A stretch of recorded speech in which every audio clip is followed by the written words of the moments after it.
They know what a real democracy is like. They see it in their neighboring countries. Not only is this march against democracy denying the Venezuelan people their rights, in many cases, it is also denying them their health and their very lives. Davis Perez is the face of Nicolas Maduro's Venezuela. He died in an understaffed, under-resourced children's hospital in Caracas this summer. Davis entered the hospital for simple dialysis, but contracted sepsis from the unsanitary conditions. As CNN reported, he died covered with burning sores. His 14-year-old body shrunk to that of a 7-year-old. Davis Perez is part of a humanitarian tragedy occurring in Venezuela. He died in a healthcare system that forces mothers to give birth on the floor and has severe shortages of medicine and supplies. Infectious diseases that have been declared eliminated in Venezuela for 25 years are surging. Children are dying from malnutrition. But the story of Davis Perez and the system that killed him are only part of the reason that we're here today. The situation unfolding in Venezuela is more than a human tragedy. The crisis in Venezuela today poses a direct threat to international peace and security. Venezuela is an increasingly violent narco state that threatens the region, the hemisphere, and the world. The Venezuelan people are suffering under quadruple digit inflation. Not long ago, Venezuela had the highest GDP per capita in the region. Today, families struggle to live on just about $8 a month. The result is that Venezuela's neighbors are paying the bill for the violence and poverty the corrupt Maduro regime has inflicted on its people. In the last decade, nearly 2.5 million Venezuelans have left their homeland in search of viable living conditions. A staggering 500,000 Venezuelans have fled to Colombia and neighboring countries in search of safety, security, and a better life. We are here today to discuss the tragedy that is Venezuela. More importantly, we are here to discuss what we can do together going forward to help address this crisis. The Maduro regime is engaged in a desperate attempt to win back some of its completely shattered international legitimacy. We must not give the regime legitimacy until the regime's actions merit it. And they surely do not merit it now. The reality is just the opposite. I have used and will continue to use the convening power of the United Nations to draw attention to this crisis. When we raised this issue under any other business in May, we told the Council that a failure to respect human rights is a recipe for disaster. We provided examples from other countries like Syria, South Sudan, and Burma, where regimes have oppressed their own people, and those countries subsequently erupted into conflict. We warned that Venezuela was headed down the same path. In June, in the Human Rights Council, we heard from Venezuelans who described systematic and widespread violations of human rights under the Maduro regime. We had warned that if the situation deteriorated further, we'd bring the behavior of the Maduro regime back to this council. Unfortunately, since that time, the crisis in Venezuela has grown far worse, and that is why we are back here today.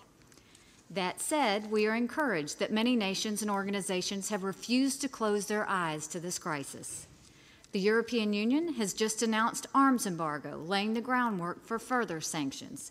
Canada has also targeted regime officials for sanctions. We applaud as well the efforts of the Organization of American States and the Lima Group to draw attention to Maduro's crimes. Their leadership is a vital part of addressing this crisis. As for the United States, we have just issued another round of sanctions against those who have enabled the Maduro regime to continue its dictatorial policies.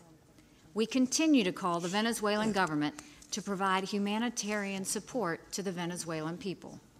In addition, we call for immediate and unconditional release of all political prisoners, as well as free and fair elections. We call for the restoration of the legitimately elected National Assembly and its appointed Supreme Court nominees. We demand respect for the human rights of all Venezuelans. we urge our partners to do the same. We take this action to send a strong message to the Maduro regime. We are watching you. We are not fooled. Our commitment to the Venezuelan people does not end with this session. We meet today to discuss peace and security, but at the heart of all this council does is people. People like Davis Perez. We will continue to sound the alarm, raise awareness, and take action to honor his memory. Our message to the Venezuelan people today is not to give up on hope for a better future for yourselves and for your families. We refuse to give up hope and will not stop fighting to get your voices heard. There is a light at the end of the tunnel, a light of freedom, dignity, security, and prosperity is still possible. And to those who are having trouble imagining that future today, know this: the world is increasingly united in its efforts to restore respect for human rights and fundamental freedoms for all Venezuelan people. Justice is coming for Venezuela. Thank you. I will now give the floor to members of the Security Council, starting with our co-sponsor, whom we are very grateful, and we will start with the representative from Italy. Thank you, Ambassador Halley. Thank you to the briefers. At the outset, allow me to say in a very few words what has been and what is Venezuela for Italy. You know, after World War II, when my country was dealing with the consequences of this conflict, when we had basically a totally destroyed economy, for not speaking about physical destruction, there was a lack of opportunity, lack of future for millions of Italians. And Venezuela meant exactly this. During all the 50s, even the beginning of the 60s, thousands and thousands of Italians migrated to Venezuela. In some way was the last wave of Italian migration to the America after the United States, Argentina, Uruguay, Brazil. This means today that there are 150,000 older Italian passports living in Venezuela, and more than 1 million of Venezuelans that clear their Italian roots. So in some way, we are grateful to Venezuela because this country gave to a lot of my fellow citizens life, future, and hope. But this is also why we follow the evolution of the situation in the country with the highest attention and preoccupation. And we cannot not to follow, because these migrations are just the last one, the most recent. So it's the Italian community abroad that still kept the strongest ties with Italy. We have to follow this. We have tried to help Venezuelan people to find solutions that could political and economic crisis and restore the democracy, the rule of law, the human rights. Our willingness to help has been made clear both to the government and the opposition. We also shared with both of them our concern for the continuous deterioration of the situation that was already illustrated by my fellow here. So I don't elaborate on this, but sure I cannot not signal that the establishment of the Constitutional Assembly, the modality through which the regional election is be held, has complicated even more the situation.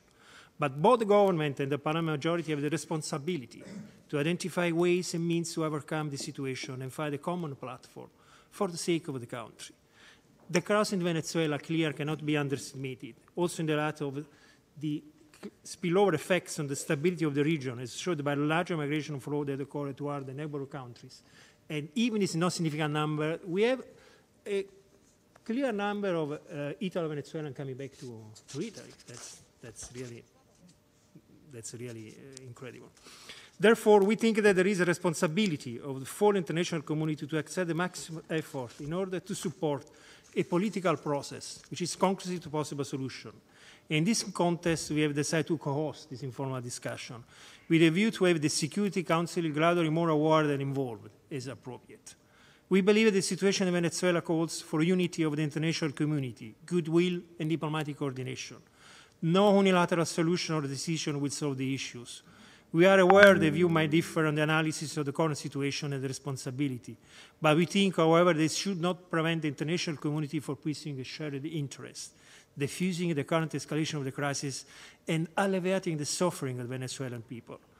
Our effort should aim at restoring a credible dialogue with a view to draw a political process that could unite the country and bring back to people the possibility to decide about the future of their country. In this context, We thank the speakers for sharing their analysis and knowledge of the situation and providing the Security Council's member with a better understanding of Venezuela's challenges. It is in terms of political crisis, deteriorating social, economic, humanitarian situation, potential displacement crisis, rule of law, corruption, human rights violation, abuses, and so on, so on, so on. We hope that this meeting allows us to assess the situation with a view to move forward in terms of diplomatic action to support dialogue, peace, and reconciliation, as well as the return of the country to democracy and the rule of law. We are convinced that the international community can play a role in this, but we're also convinced that the ultimate responsibility lies at the end with the people of Venezuela and their representatives. And I cannot not to say hello to Ambassador Ria being in an Ria Formula meeting. Thank you. Thank you to the representative of Italy, and now we will turn it over to the representative of Uruguay.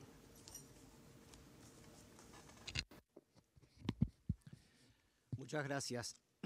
Muchas gracias. En primer lugar, quisiera reiterar lo ya expresado en ocasión de discutirse el programa de trabajo del Consejo de Seguridad correspondiente al presente mes de noviembre.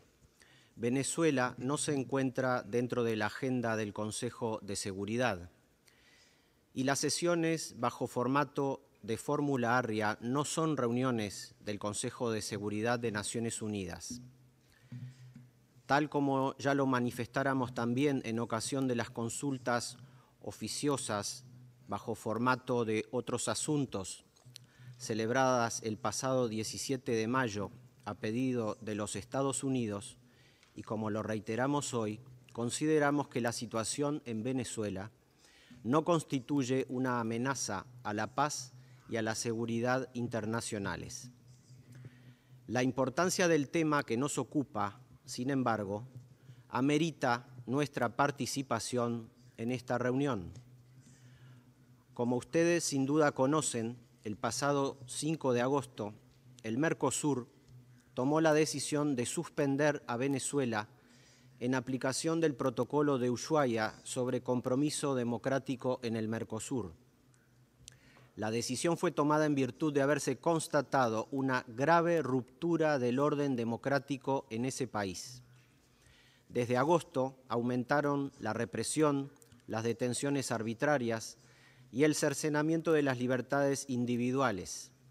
Diferentes medidas anunciadas por el gobierno han reducido el espacio para el debate político y la negociación. Sin perjuicio de lo señalado, los países del Mercosur anunciaron su voluntad de continuar insistiendo individual y colectivamente para que Venezuela cumpla con los compromisos que asumió de manera libre y soberana con la democracia como única forma de gobierno aceptable en la región. El gobierno venezolano no puede aspirar a una convivencia normal con sus vecinos en la región hasta que no se restablezca la democracia en el país. Al mismo tiempo, los países del Mercosur consideraron que los únicos instrumentos aceptables para la promoción de la democracia son el diálogo y la diplomacia.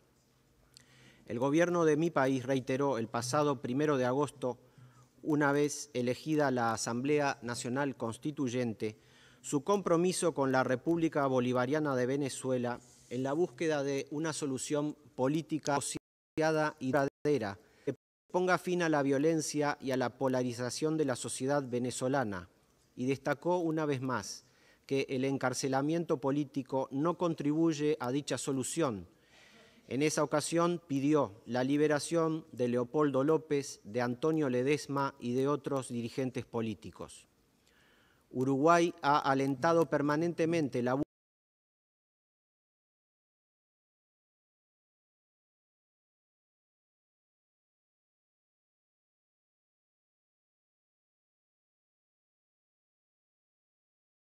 búsqueda de una solución pacífica a través del diálogo, fiel a su compromiso con el derecho internacional y en particular con la plena vigencia de los derechos humanos, la no intervención y la solidaridad con el hermano pueblo de Venezuela. Ha mantenido con firmeza el rumbo recomendado por la prudencia, la moderación y el escrupuloso respeto de la legalidad internacional, aún a costa de las críticas que le reclamaban mayor indulgencia por una parte y mayor severidad por otra.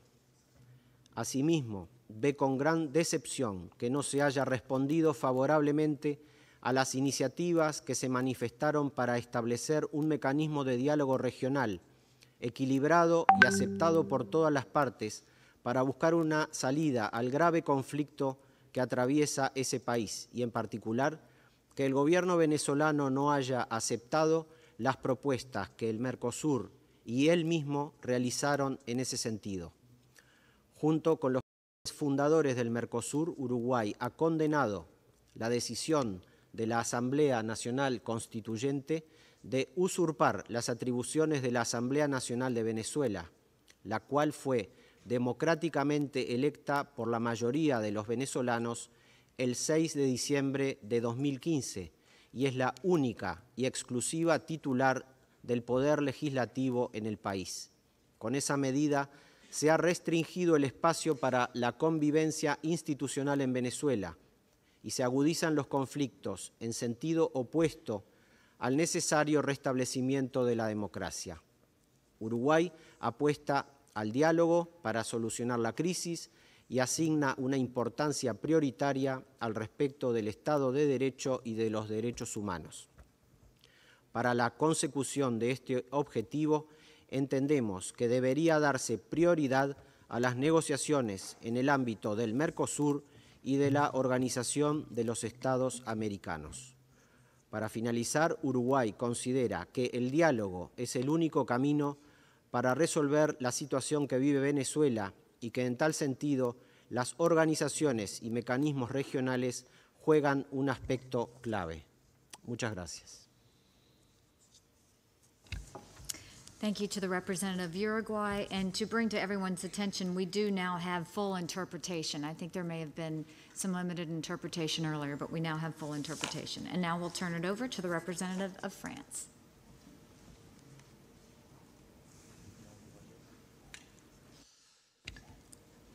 Je voudrais commencer par remercier les États-Unis et l'Italie d'organiser cette réunion sur la situation au Venezuela dans un format que nous devons à M. Diego Aria, ancien représentant permanent du Venezuela aux Nations Unies. Nous remercions également le secrétaire général de l'Organisation des États d'Amérique, le haut-commissaire des Nations Unies aux droits de l'homme, M. Donnelly, et M. Henriquez pour leurs interventions très éclairantes sur l'évolution de cette crise. Je souhaiterais d'abord revenir sur les préoccupations majeures que nous avons eu l'occasion d'exprimer régulièrement ces derniers mois, avant de soulever ensuite la question du chemin à suivre pour prévenir les conséquences potentielles sur la paix et la sécurité internationale et répondre aux conséquences humanitaires de cette crise politique. Nos préoccupations, en effet, sont d'abord d'ordre politique et humanitaire.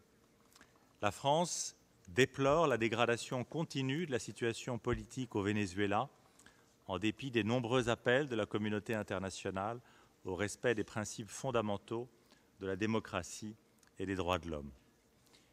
Citons en particulier la substitution inconstitutionnelle de l'Assemblée nationale par une Assemblée constituante fortement contestée et les élections régionales du 15 octobre dernier qui ont été entachées de graves irrégularités et d'une opacité qui font douter des résultats sortis des urnes. Nous avons également constaté une dégradation de la liberté de la presse et des libertés d'expression et de manifestation tout au long de cette année. Des figures de l'opposition et de la société civile continuent d'être arrêtées de manière arbitraire, en dehors de tout cadre légal. La société civile, y compris les ONG, est soumise à une pression croissante des autorités. Sur le plan humanitaire, mon pays est particulièrement préoccupé par les conséquences des pénuries sur une population qui ne trouve plus suffisamment à se nourrir ou à se soigner. Nous ne pouvons détourner notre regard face à un peuple vénézuélien qui subit de plein fouet cette crise politique. Cette situation est d'autant plus inacceptable que le potentiel économique du Venezuela, nous le savons, devrait garantir à chaque citoyen vénézuélien un niveau de vie prospère.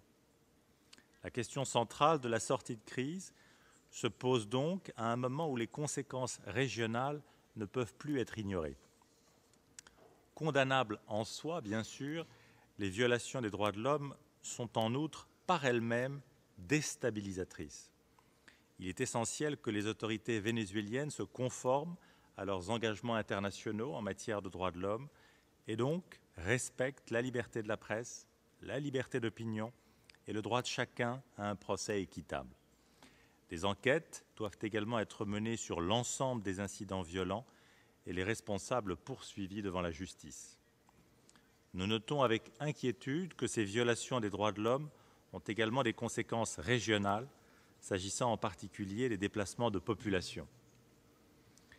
Cet enlisement d'une crise politique et ses effets néfastes sur le plan régional, tant de fois observés dans d'autres zones, rendent plus que jamais nécessaire une médiation internationale crédible. Cette médiation doit avoir la confiance des deux parties, gouvernement et opposition, afin de restaurer le calme et la stabilité et de préserver l'ordre constitutionnel. À ce titre, les mesures restrictives adoptées ce jour par les ministres des Affaires étrangères européens à Bruxelles montrent la détermination de l'Union européenne à obliger le gouvernement à prendre le chemin de la négociation et d'une sortie de crise pacifique. Nous devrons être en mesure de renforcer ce dispositif en l'absence d'améliorations tangibles. Nous sommes convaincus en effet qu'une sortie de crise durable passe par le rétablissement d'un dialogue de bonne foi entre toutes les institutions et forces politiques vénézuéliennes, par la tenue d'élections libres et transparentes selon un calendrier précis, ainsi que par le rétablissement de la séparation effective des pouvoirs, en restaurant notamment le Parlement dans les prérogatives que lui accorde la Constitution vénézuélienne de 1999. La libération des opposants politiques emprisonnés et le respect des droits conférés par la Constitution à tous les acteurs politiques de voter et de participer aux élections constituent également des mesures déterminantes et nécessaires. Ce sont ces mesures qui pourront instaurer la confiance, aider le pays à retrouver la stabilité politique et sortir du cercle vicieux économique dans lequel il se trouve.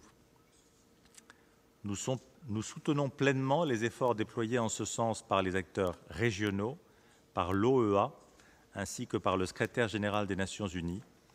L'essentiel est pour nous d'apaiser les tensions internes et régionales en étant particulièrement attentifs à la légitimité des acteurs engagés dans le processus de médiation. Tous les efforts dans cette direction sont bienvenus et la France soutiendra donc les initiatives en ce sens. Je vous remercie. Thank you to the representative of France, and I will now turn it over to the representative of the United Kingdom.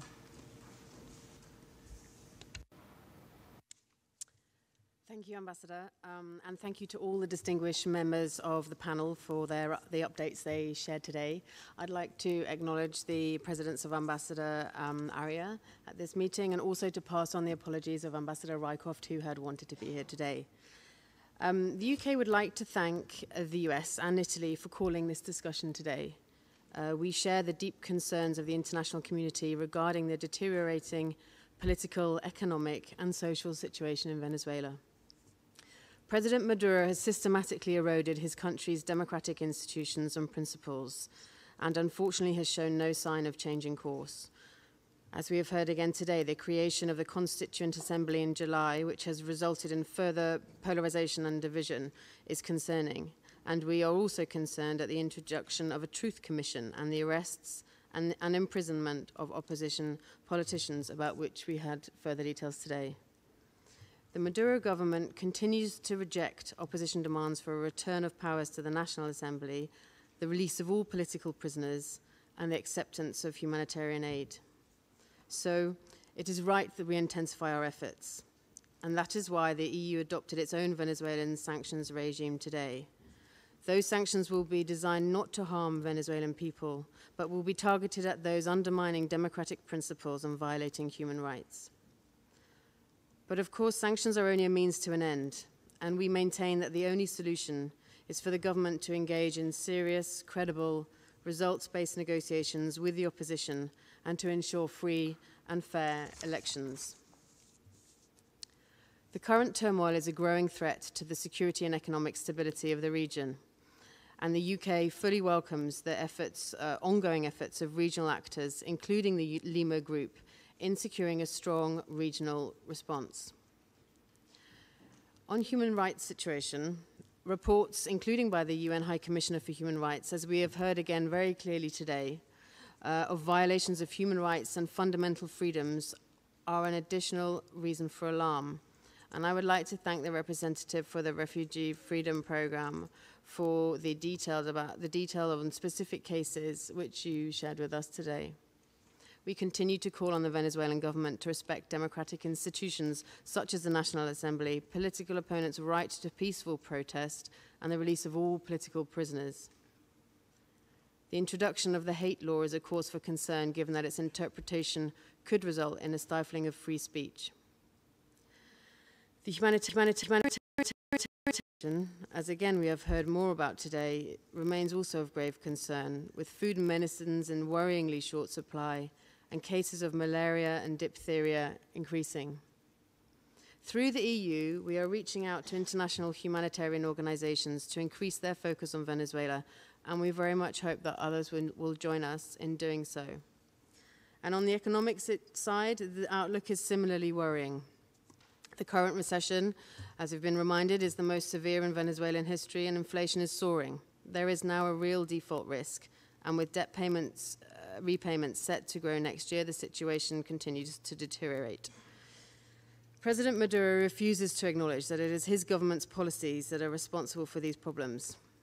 In reality, it is prioritizing the payment of debt over the interest and welfare of its people. As my Foreign Secretary Johnson said in July, Venezuela stands on the brink of disaster, and we must act now before it is too late.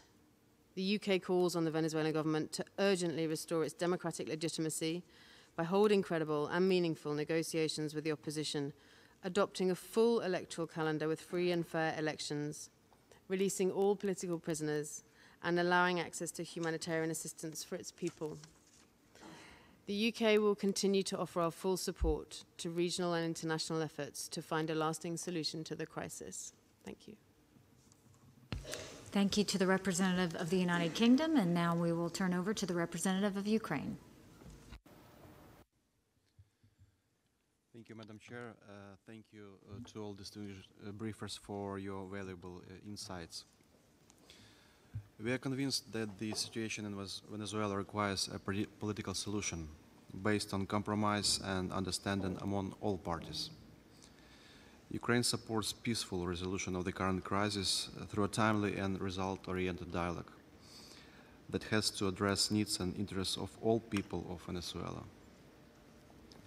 Ukraine strongly condemns use of violence, including under pretext to find a way out of a political standoff.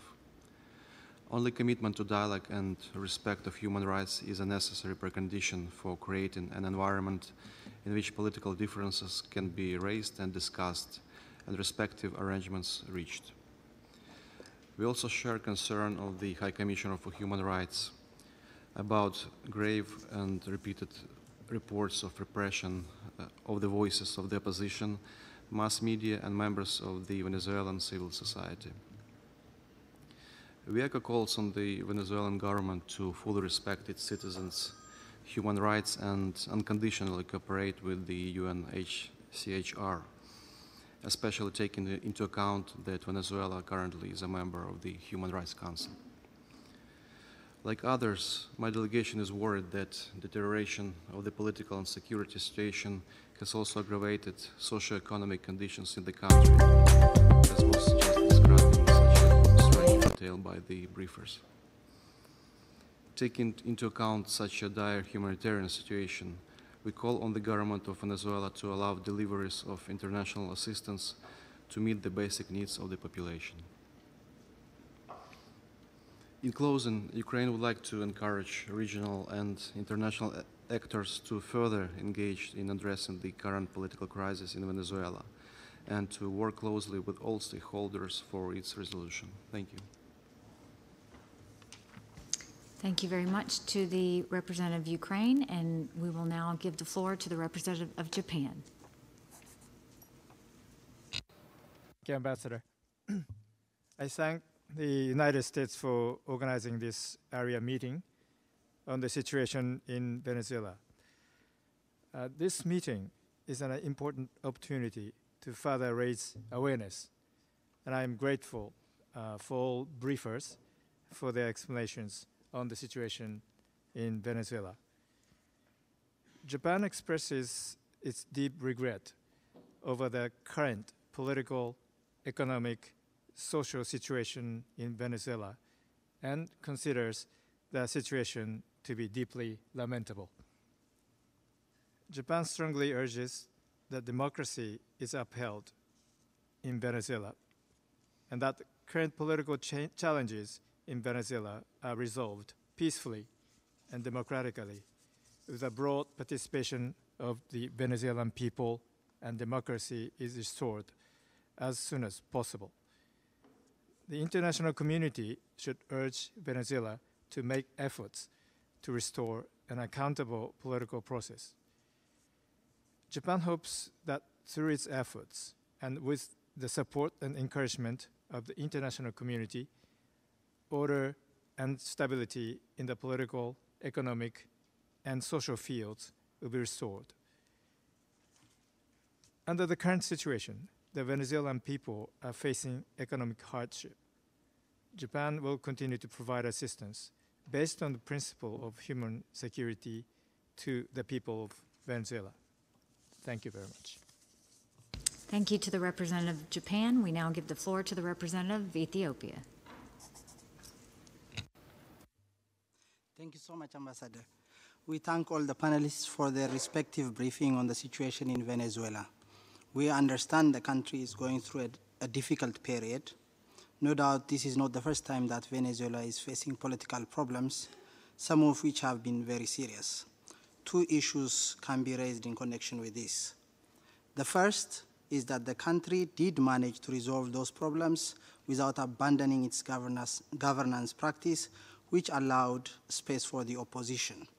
And the opposition has continued to play an important role in the political process in the country. One hopes this tradition will continue, and whatever role third parties play, whether from the region or outside the region, would help the two build mutual trust and confidence, which is so critical in multi-party democracy. The second issue related to the fact that conflicts in the past in Venezuela have indeed witnessed episodes which may have made many Venezuelans very suspicious of initiatives from outside, no matter how well-intentioned they might be. This, in our view, is very critical, and therefore whatever is contemplated must take this into account. That is why we believe the difficult political and socio-economic condition in the country should be resolved through dialogue and negotiation between and among Venezuelan political actors within the framework of the country's constitution and taking into account the interests and concerns of the Venezuelan people. Given the political history of the region, it's absolutely critical that the Security Council remains cautious in dealing with the situation in Venezuela. The Venezuelan political actors may need assistance in finding a political solution through dialogue and negotiation, but any outside effort and support should be made in full respect for the country's sovereignty, territorial integrity, and independence. Due to political sensitivities, the Security Council should be careful not to give wrong signals to the Venezuelan political actors and create unnecessary misperceptions, which will be totally counterproductive to the whole objective of addressing the prevailing challenge. That is why we remain convinced that the issue is best handled by Venezuela's neighbors and countries of the region, which have a better appreciation of the situation in the country. Efforts being made along this direction should be encouraged and supported. When we are saying this, however, we are not also oblivious to the divergence of views prevailing among countries of the region. That is why here too we believe there is need for caution. Finally, as Ambassador Nikki Haley said earlier, we all know that Venezuela is endowed with abundant natural resources and it has enormous potential for prosperity, provided that it is able to overcome its current challenges. I therefore wish to conclude by expressing hope that the Venezuelan political actors will rise up to the challenge and demonstrate the necessary commitment and spirit of compromise to resolve their political differences and address the country's socio-economic difficulties. I thank you. I thank the representative of Ethiopia and now give the floor to the representative of Sweden. Thank you, Madam Chair. And like others, let me begin by thanking the panelists today for their important contribution to this meeting. Madam Chair, we remain concerned about the current situation in Venezuela, and we fully stand behind the Council conclusions that were adopted by the European Union foreign ministers at their meeting in Brussels earlier today. We are fully committed to helping Venezuela find peaceful and democratic solutions to the crisis in the country. The countries of the region have a critical role to play in resolving the situation, and the United Nations should be ready to support such regional efforts in a spirit of preventive diplomacy. However, the ultimate responsibility for ending the crisis in Venezuela lies with the Venezuelans. We call upon the government and the opposition to engage in constructive dialogue and meaningful negotiation as the only sustainable way to address the current crisis and to respond to the pressing needs of the people of Venezuela. We further call upon the government to restore democratic legitimacy, including through free and fair elections. In order to re-establish much-needed confidence and respect for democratic institutions, all political prisoners must be released, a full electoral calendar should be adopted, and there should be access to humanitarian assistance for the population. Violence and the use of force will not resolve the crisis in the country. The human rights and fundamental freedoms of the Venezuelan people, including the right to peaceful assembly, such as to demonstrate and protest, must be respected and protected. Finally, Madam Chair, we remain deeply concerned that the worsening economic and social situation is leading to acute levels of need and suffering for the most vulnerable. Again, we urgently need shared solutions to the multiple challenges facing the country, including responding to the humanitarian needs of the Venezuelan people. I thank you, Madam Chair. I thank the representative of Sweden, and I now give the floor to the representative of Senegal. Ma délégation voudrait surseoir à sa prise de parole. Je vous remercie.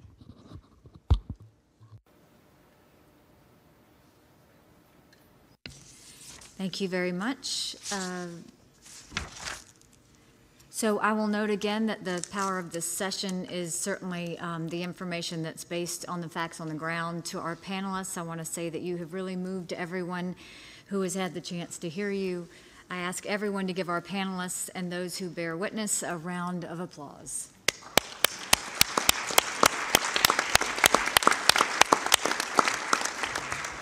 And hope that we all see improvements in Venezuela going forward. If not, we will be back here again. Thank you very much. Have a good afternoon.